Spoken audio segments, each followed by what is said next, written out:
This seems to be Craig Wright showing some love to his haters on Valentine's Day, giving them more of a chance and more of a warning.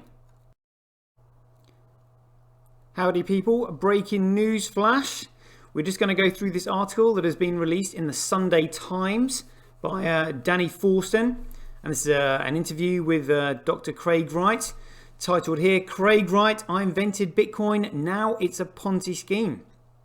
So this seems to be following Satoshi's preference for the Times newspaper, as it was the title in the Times newspaper that he first stored in the Genesis block, saying here, 3rd of Jan 2009, Chancellor on brink of second bailout of banks. All right, so let's go through this then. Craig Wright, I invented Bitcoin, and now it's a Ponzi scheme.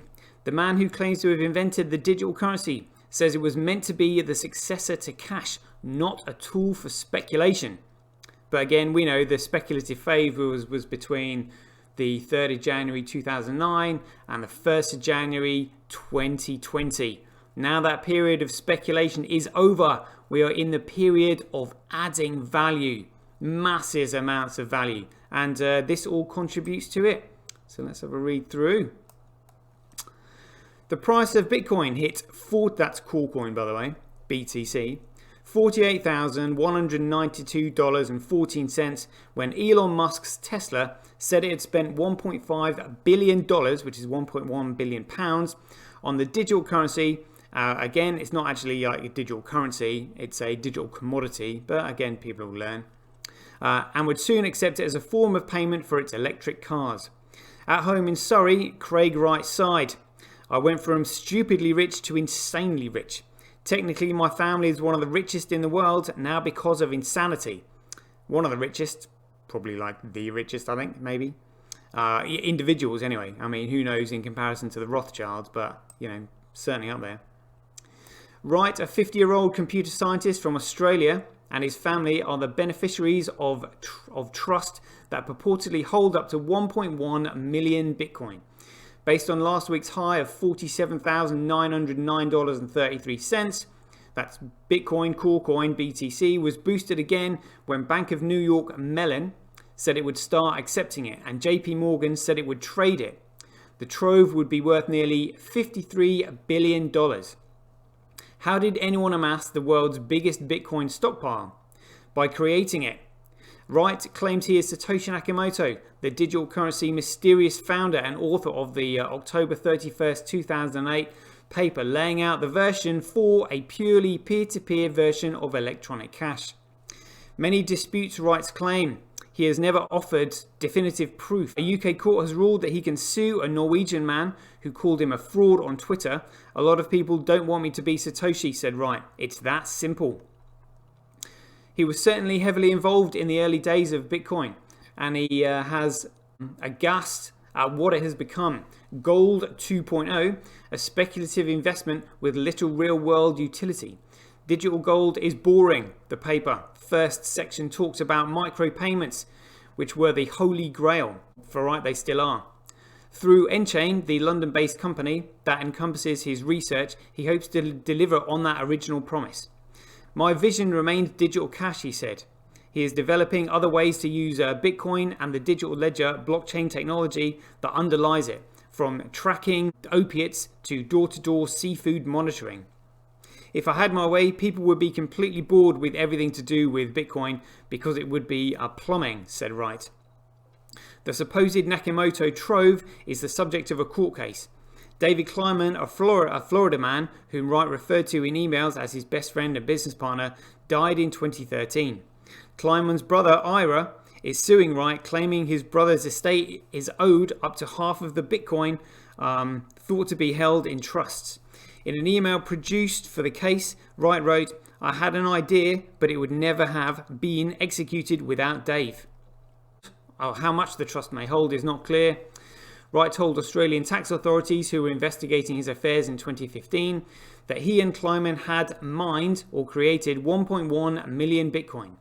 This aligns with the amount from the early days that has not been moved. Many, if not all, of those coins are broadly attributed to Satoshi Nakamoto. The trial will begin in June after an attempt at mediation failed. It is a strange case. Kleiman's claim is predicted on Wright being Nakamoto, which has not been proven, and concerns rights to Bitcoin that Wright has not verified that he controls. There was a time when the identity of Satoshi Nakamoto was a white whale. People wanted to know who the genius behind Bitcoin was. Wright outed himself in 2016 to The Economist, GQ and the BBC, claiming on camera, "I was the main part of it, but other people helped me." Yet the proof he provided, signing a message using a private key only Nakamoto would have, was cut and pasted from a publicly available signature. He was pillared. In a preliminary hearing for the Kleiman case, the judge slammed Wright for providing forged evidence and perjuring himself. Wright, who has Asperger's syndrome, appeared both desperate for recognition and annoyed at the public's refusal to grant it. People are weird. He is intellectually arrogant, claiming, "I don't even know how many degrees I have." Then reeling off no fewer than 7 he is taking via correspondence. "By the time I finish, I'll have more patents than Edison and Tesla combined. All these people think they can stop my legacy. It will be there anyway." Wright has backers. In 2017, Enchain was bought by a private equity vehicle managed by Liechtenstein-based Accuro Fund Solutions. Accuro did not respond to email questions. However, with each wild price rise, the split widens between originalists such as Wright, who want blockchain to become the rails on which everything rides, from the internet itself to banking and supply chains, and the digital gold crowd. In 2010, Laszlo Hanyek, a software developer, spent 10,000 Bitcoin, then worth fractions of a cent each, on 2 pizzas. They would be worth more than $170 million today. Hanyek's expensive meal neatly sums up how far Bitcoin has traveled. Often the inventor of a technology has a vision in mind and it gets pivoted and taken in another direction by other creative entrepreneurs who have a different vision, said Bart Stevens, founder of venture firm Block Capital. People do not want to spend Bitcoin on goods and services because everyone that has spent Bitcoin, including me, has repented. Nobody wants to be that kind who spent 10,000 on 2 pizzas. Like right into Bitcoin's rise to a Ponzi scheme. The price goes up because people are paying and the price goes up. But that doesn't ever last forever. Old Charles Ponzi did that too, and Mr. Madoff. Eventually people go, but what are we using it for? And then coins go down. There we go, people. Rock and roll. Get your tweet etched on Twitch, forever on the Bitcoin blockchain. Do it today at www.jointwitch.com. Buybsv.live, the best place to buy Bitcoin SV online.